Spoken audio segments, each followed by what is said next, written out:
Hi to everybody. I welcome you all to Meet Tech. Today we are going to start with a new module that is on enrobed or coated meat products. Under this module, we will have two lectures. The first lecture I will be talking about the advantages of going for battering or enrobing or coating, and we'll be talking about the different terminologies that is related with the enrobed or coated meat products. In lecture 2, I will be talking about the how we do the steps in the enrobing. So I welcome you all to today's lecture on the enrobed and the coated meat products. So if you take the history of this enrobed meat products or the enrobed food products, is that it started in commercially. It was started in 1930s. So primarily they were doing the enrobing of the seafoods. And if you take the present scenario, many more foods are coated and commercial coatings are formulated using various flours, seasonings, batters, and breaders that had with the objective to increase the product appearance, texture.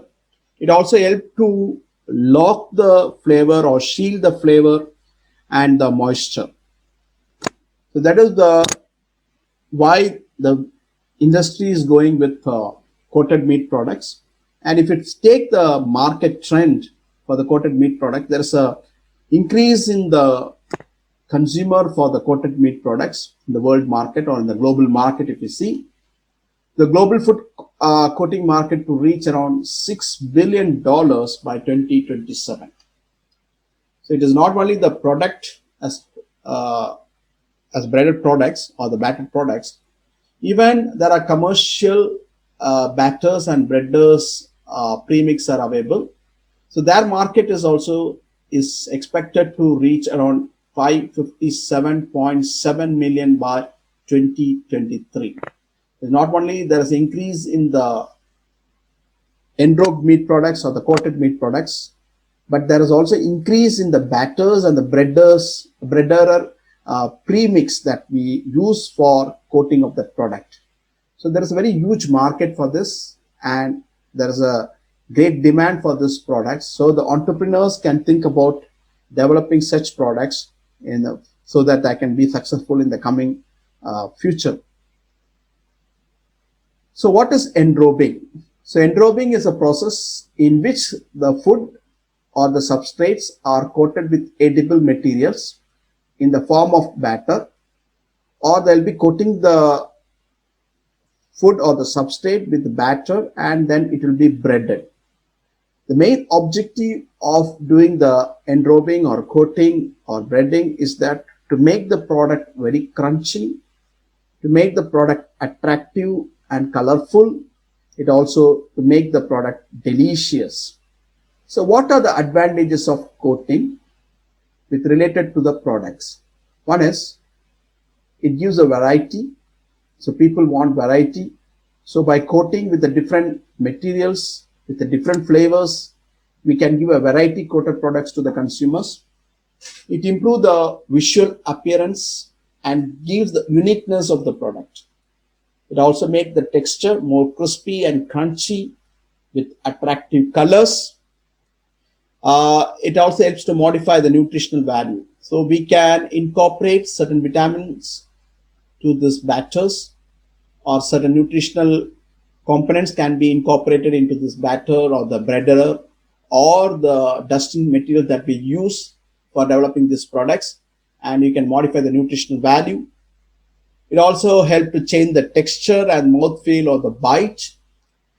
The enrobed products or the material that we use for enrobing also prevent the dehydration. It's prevent the loss of moisture from the products and thereby help to maintain the juiciness of the products.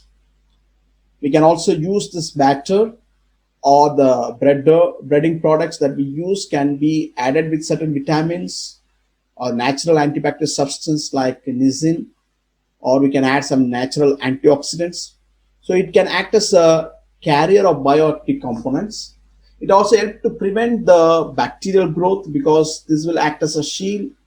This will coat the product or the substrate and prevent the entry of microorganisms to some extent. So it also helps to prevent the product exposed to the oxygen, thereby it helps to inhibit the oxidation of that product, and it can also help to extend the shelf life of the product. By battering also, the oil that is used for frying can be reduced. So these are the advantages of coating with related to the products. Next, what are the advantages of coating? That is with related to the business or for the entrepreneur. What is the advantage? So here you can see this is the substrate or the food material to be coated. Then we can see the predust. It is the first coating we do. Then it is coated with a with a batter. Then it is above that to make the product more crunchy with a good bites. We go for breading of that products. So here, by using this enrobing materials, we can increase the yield to increase the product value. So for example, if you take this as a nuggets, so we can coat with certain breading up to 30%. We can coat this product. So we are going to increase that product value. But you know that the enrobing products where the starches, carbohydrates, starches, and the flours that we use is cost is less compared to that of the meat. But when we sell it as chicken nuggets. So naturally, the cost of the product is going to be high. So that gives more revenue to the entrepreneur or the business person. Next is it also helps to reduce the cost per kg because we are using the non-meat ingredients for enrobing. So naturally, cost per kg can be reduced during the manufacturing. It also helps to allow the utilization of the trimming. So the small trimmings that we get in the meat processing that can be used, that can be made into restructured meat products, and or it can be made into emulsion products, and then it can be battering can be done on it. So that is another thing that we can think about. It also creates the interest for the consumers, enable reconstitutions of methods, and protect the product during freezing. It helps to protect the product during freezing. This will act as a shield and it helps to protect the product during freezing. So let's come to certain terminologies that is commonly used. The first is the substrate.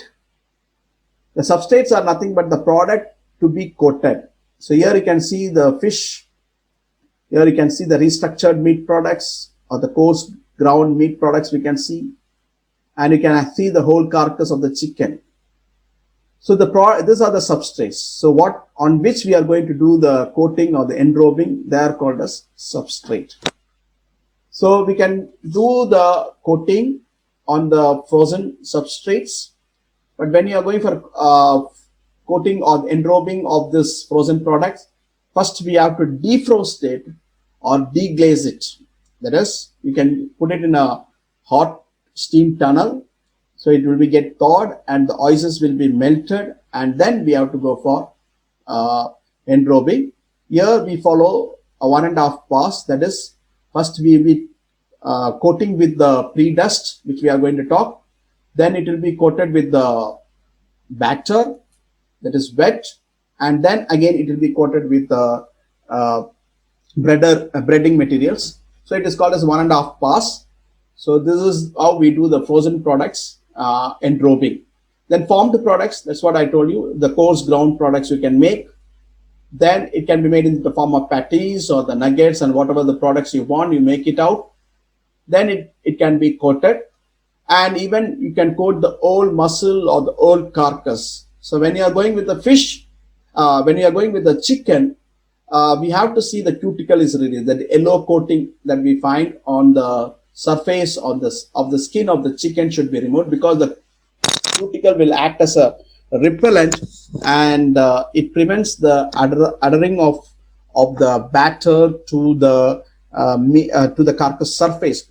So we can follow the hard scalding and remove the cuticle, or you have to remove the skin and then only we have to go for enrobing or coating of the product. Otherwise the coat will not adhere to this surface and it forms the voids or it falls off.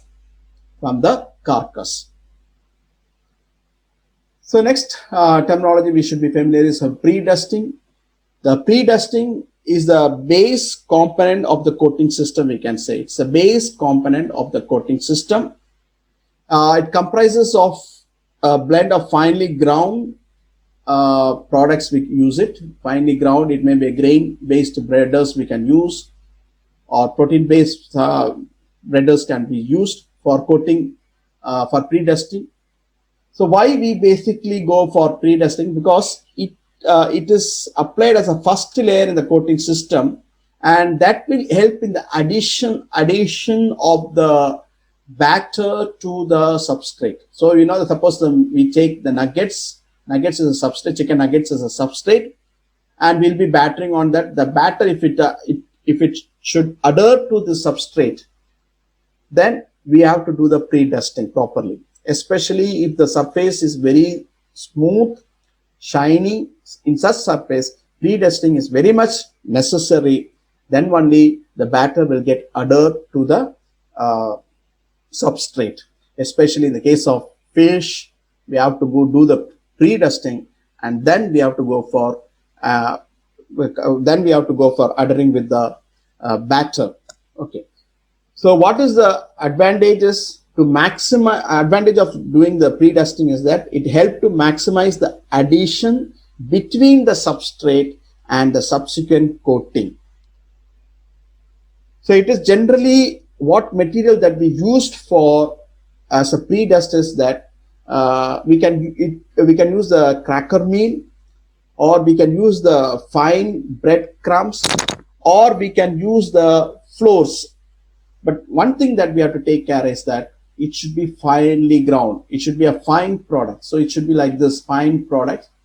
So to this predusting materials, we can also add certain modified starch. We can add proteins. We can add whey proteins, gluten, egg albumin, gums. All this also can be added to this one, and we can also add some flavoring compounds. So why we do predusting? To provide addition surface for the batter. It also helps to increase the yield. We can add up to 5%, 5 to 10% of the green weight. Suppose the nuggets is 1 kg, means to 1 kg we can add 50 grams of the predust. We can add predusting material can be done. So it acts as a moisture and fat barrier. It will not allow the moisture to escape from the substrate, so it helps us to maintain the juiciness. It will also not allow the fat to get absorbed inside during the frying process. So that is, it also acts as a flavor carrier. So we can add some flavor components, some spices, we can add to this one, and that can be used. So it also acts as a flavor carrier. So a predust, mainly we do it for to maximize the addition between the substrate and the subsequent coating. So here the substrate is nothing but the chicken fillets or the chicken breast, we can see. On that we can see the white coating, that is nothing but the predust powder. It is used in fish and other surface with a fine slippery surface. So if the surface is very smooth, when you go with the addition of this batter, it will not stick properly or adhere to this substrate. So first we do the predusting, and then we will be going for the battering. It generally consists of cracker meal, fine breadcrumbs, and some flours. The particle size of the predust is usually very fine for maximum addition. So if you want to have the maximum addition, the particle size should be very fine. The predust, normally we go addition up to 5 to 10% of the green weight. Suppose green weight means the weight of this fillet before predusting. Okay, so suppose we say all of this is together is 100 kg, means the predust that we can use for coating all this can be 5 kg. So the total weight will be around 105 kg. So what are the troubleshooting that we face if you are not doing the predust properly? Insufficient predusting. If you are not doing the predusting properly, means the batter or the breading voids will be formed. So there will be some space. It will not stick properly to the substrate surface and it gets removed. So it gives the voids. Next is the poor addition. Then third is the tinging. Tinging means the discoloration of the coatings. So there will be proper color will not be maintained. The color variations will be there. So there's a discolorations of the coating, that is called as a tinging. Underweight product will not get proper weight as expected if you are not doing the predusting sufficiently. What is the other thing is that if the predust is more, okay, the batter or breading voids again can take place. The soft doggy underlayer will be formed, or doggy underlayer will be formed, and we also get the overweight product. So predust pickup, the excess predust can be removed using air blower. So if you find the predust is more, then you can use the air blower and remove the predust, and then we can go for the next step, that is the battering. So coming to the batter is nothing but the mixture of starch, water, flour, gum, seasoning into which the food products are dipped prior to cooking. So this is the batter. So you can make the batter out of the starch, add water to it. We can add flour, different flours. We can add gums, and the seasoning or the flavoring components can be added. And then, so why we put the substrate after predusting, we can put it in the batter. Why we add the batter is that this acts as a glue to hold the breading to the food product. So next layer that we are going to add is the breading things that we are going to add should adhere to this substrate. For that, we need the batter. A dry batter mix generally consists of, normally it consists of 80 to 90% wheat flour. To that flours, we can also add the rice, corn, soya, or potato may be added for special effect. For example, if you add the starches to this, it will make the product more crispy and crunchy. So coming to the batter types, there are different types of batter. That is called, one is called as addition batter. Next is a tempura batter, beer batter, thick batter, and customized batter. So addition batter we'll be discussing. Tempura batter also. What is beer batter is nothing but it contains the beer plus egg plus flour. It is often used to coat fish, onion rings. Beer also add carbon dioxide and foaming agents. So it also provides the carbon dioxides and foaming agents which make the product light, crispy and crunchy, and it gives a typical flavor. Okay, so that is when you add the beer to the flour to this batter, then it is called as a beer batter. So customized batter means for different types of products, there are commercially also the batter mix is also available that can be used.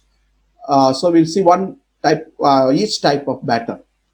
So why to use batter? It binds the outer layer of the coating to reduce to the product and reduce crumbs fall. So it forms the outer coating to which the breadcrumbs will stick to it and provides a cohesion layer between the substrate and the breading. So it helps to bind the bread with that of the substrate. Next is, it is a moisture and fat barrier. The water and fat migration during later heat treatment can be stopped. Okay, so when you go for the final frying process, in that time, the moisture loss from the meat can also be prevented. It also helps to prevent the absorption of fat into the substrate. So in the batter, we can also do the seasoning, the spices, and the flavor components can be added. So it gives a better flavor. The color, we can also add certain color like spice extract, paprika extracts, or curcumin extracts that can be added, which gives the typical color for the products. So the common batter components includes the wheat flour, rice flour, maize flour, or the corn flour, then modified starch and proteins. We can add the whey protein concentrates, gluten we can use, egg albumin we can use, and we can also use various gums like methyl cellulose, or we can use gum acacia, xanthine gum, and we can also use the spice extract like paprika, turmeric for coloring, reducing sugars like dextrose can be used as herbal seasonings with the herbs, spices, and salt can be used, and the rising agents, we can use certain rising agents for to make the products more lighter, crispier, and crunchy. So coming to first type of batter, that is addition batter. So this is basically a starch based with high solid content and low viscosity. So it will have a very low viscosity, but at the same time it will have high solid content. So it has low to medium viscosity. So this imparts, this also, addition batter can also impart flavor when you add the flavor component. It gives a crunchy or texture to the product. It also can be used to give color to the food materials. When you add the natural colors like paprika or curcumin color, you can add it, and that also enhance the color of the product. So normally the addition batters are used for French fries, egg rolls, seafoods products, and many specialty products. So we can also change the viscosity of this addition batter by using certain gums, and we can make blends, starch blends of different starches can be used, and we can make a particular blend. So batter is a combination of water, egg, starch, addition agents, color agents, and flavor agent. It adds unique surface texture to the fried product. A gum-based clear gel batter can be used to prevent the product's dehydration during freezing. So we'll be using the gum, and it helps to prevent the loss of moisture, which we'll be discussing in the coming slides. Next is leavening on or the tempura batters. So here, when we are not going for breading, only we do after predusting, or directly we go for adding of this batter, and we'll not follow the next stage, that is addition of breading. Breading will not be done. In that case, we go with the leavening or tempura batters. So what is that level? It's only used for system where there is no further breading is done. Okay, so it contains the flour and a leveling agent. What is leveling agent? The agent that can produce the carbon dioxides is called as leveling agent. So that allow the coating to puff when exposed to frying oil or during gelling state of the starch and the protein. So normally we will be using this baking soda or baking powder. We can use it. So baking soda, basically when you use baking soda, when you put it in the acidic media. So the baking soda, if you are adding baking soda, means some citric acids or lemon juice should be added to that. Then only it will be producing the carbon dioxide, bicarbonates, and the water. So if you are not adding in the acidic media, only it can produce it. So we have to add some citric. If you are using the baking powder, means it will contain acidic base. So it will produce the carbon dioxides when it is exposed to the liquid. So it makes the product crispy, open texture, high viscosity. This product will have high viscosity for thick coating with minimum mixing or pumping to prevent the loss of gas. So we should not mix it too much of this product before going for enrobing, because that will help to that will lead to loss of carbon dioxide. So we don't get this crispy open texture. So if you are going with a leavening or a tempura batters, do not do over mixing or pumping should not be done, and we should not expose to very high temperature before enrobing. Tempura batters are basically flour or starch mixture. The common ratio of solid to water is used is around 1:1 to 1:1.13. Tempura is applied as a wet batter immediately prior to frying. That's what I told. We have to make the batter and immediately we have to go for enrobing that or coating. So it is normally made from the wheat flour, rice flour, maize flour, or modified starch protein. The protein that we can use, whey protein, you can use gluten, wheat gluten, you can use egg albumin, you can use gums, we can use spice extract, we can use. So along with that, we'll be adding the leveling agent, that is baking soda or baking powders we'll be adding. We can also use this yeast. Okay, the combination of baking soda and yeast can also be done, or yeast alone can be used, or whipped eggs can be used as a leveling agents. So a leveling agent causes expansion of the dough and batter by release of gases, that is carbon dioxide, and affect the texture. So here we are not doing the breading, only we'll be adding the tempura batter, and then we go for frying. So normally we use the baking soda, baking powder, and beaten eggs, or we can also use the yeast. Okay, so baking soda, as I told you, this baking soda can release the carbon dioxide, water, and carbonates.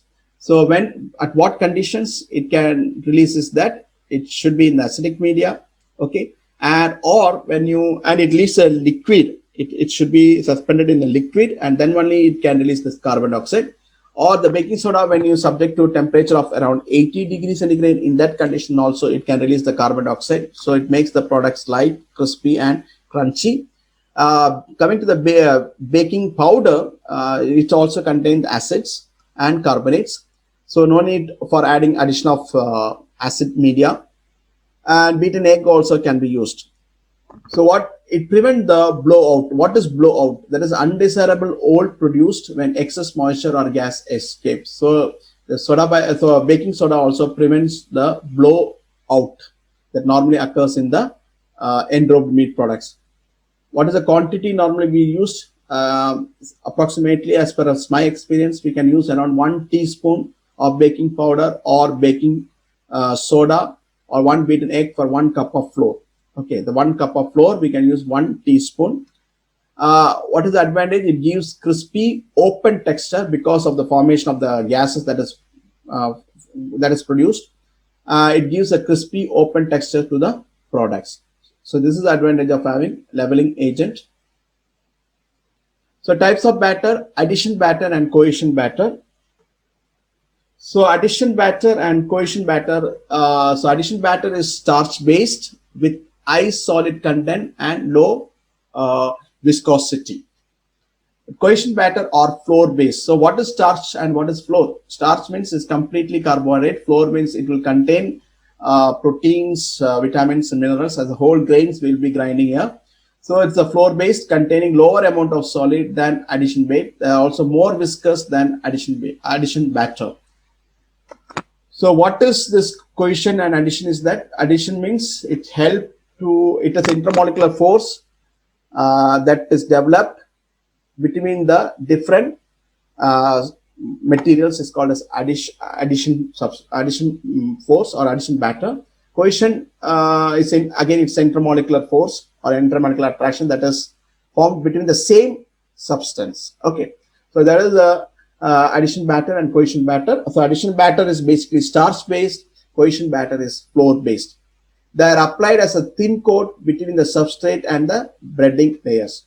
So we apply the breading, then we give the addition batter, then a thin layer of addition batter, then we go for breading layer.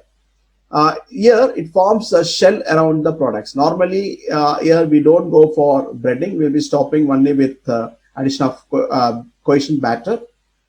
The ratio of solid to water used in the addition batter ranges from 1:1.14 to 1:1.19. The common ratio of solid to water used in the cohesion batter ranges from 1:1.15 to 1:2. So in enrobing ingredients that we use is the starch and the flour. So I told what is starch and what is flour. Starch is completely carbohydrate. Flour means it will contain some proteins. The whole grains, when you grind it out, it contains protein, contains some vitamins, minerals, and other things. Then polysaccharides is nothing but the gums that we use, hydrocolloids that we can use. Sometimes we use the fat. We use various proteins like egg albumin, whey protein concentrate, soya proteins. All this can be used as a protein.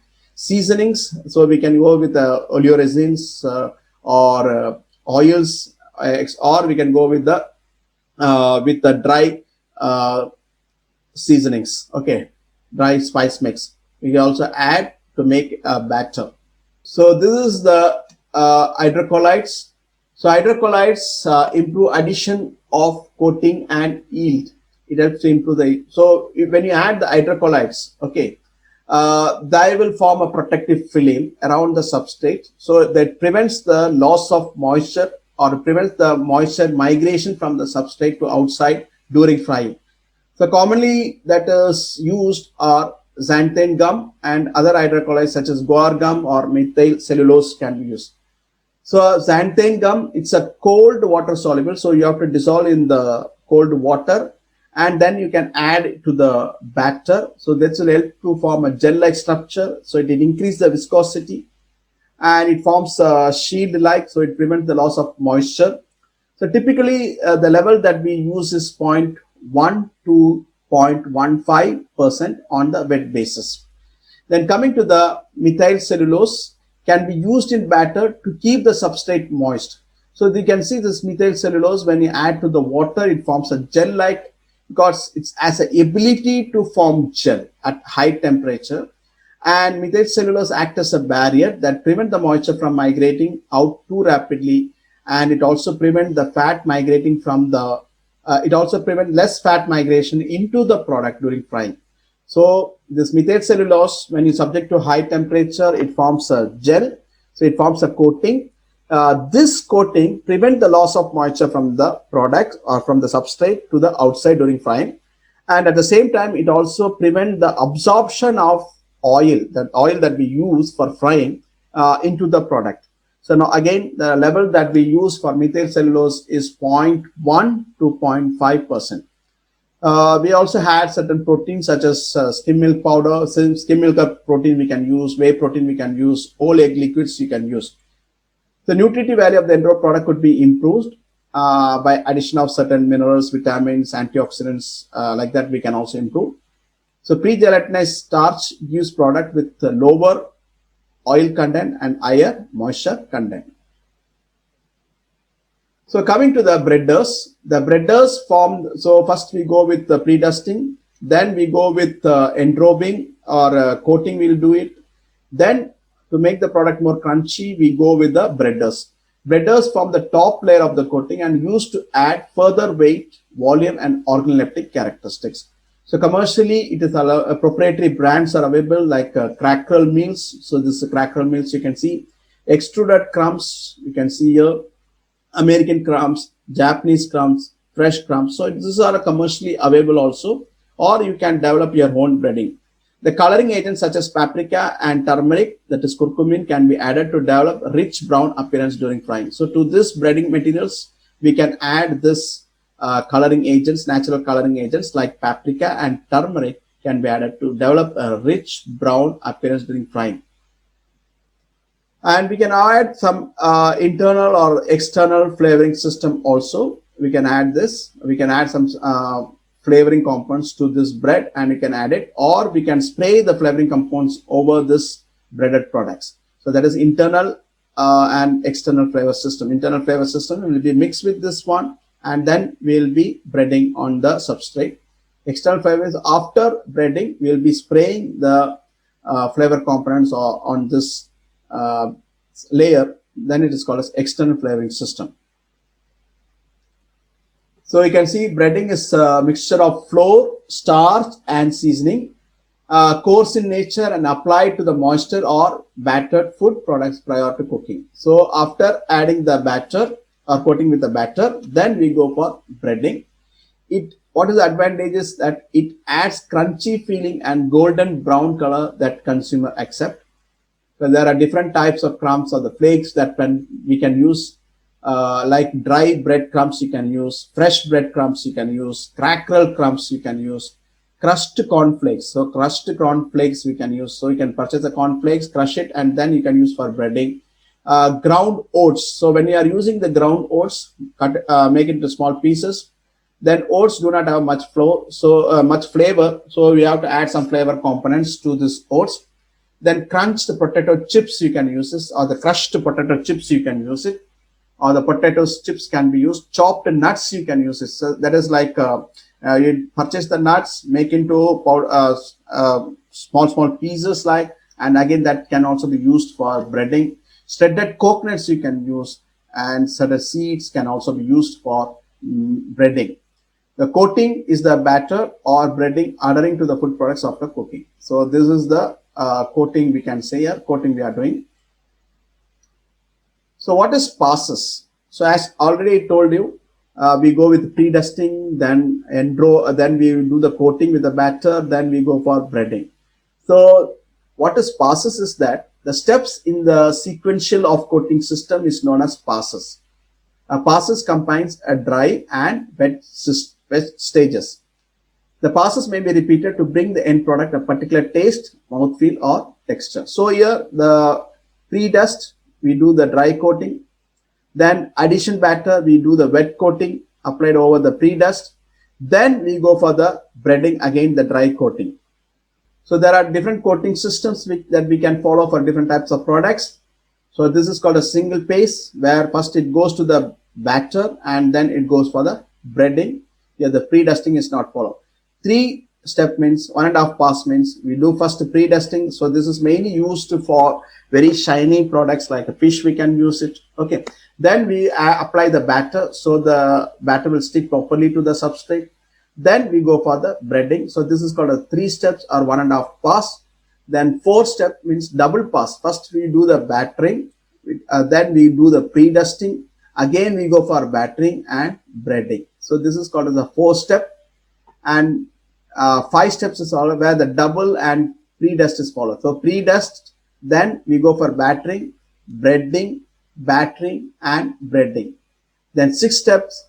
So this is a triple pass, we can say. First we add the batter, then we go for breading, then batter is done, then breading we go, then battering is done and breading is done. So this is a triple pass, we can say. So 6 steps are there: 1, 2, 3, 4, 5 and 6. So these are certain terminology we have studied, so which will be useful for the coming lecture. So thank you very much. If you have any doubt, you can contact me in this number, or you can send me the email, or you can see in the YouTubes, in which many useful YouTubes have been put. So if you like it, please share with your friends so they'll also be benefited. Thank you very much. Take care. God bless you all.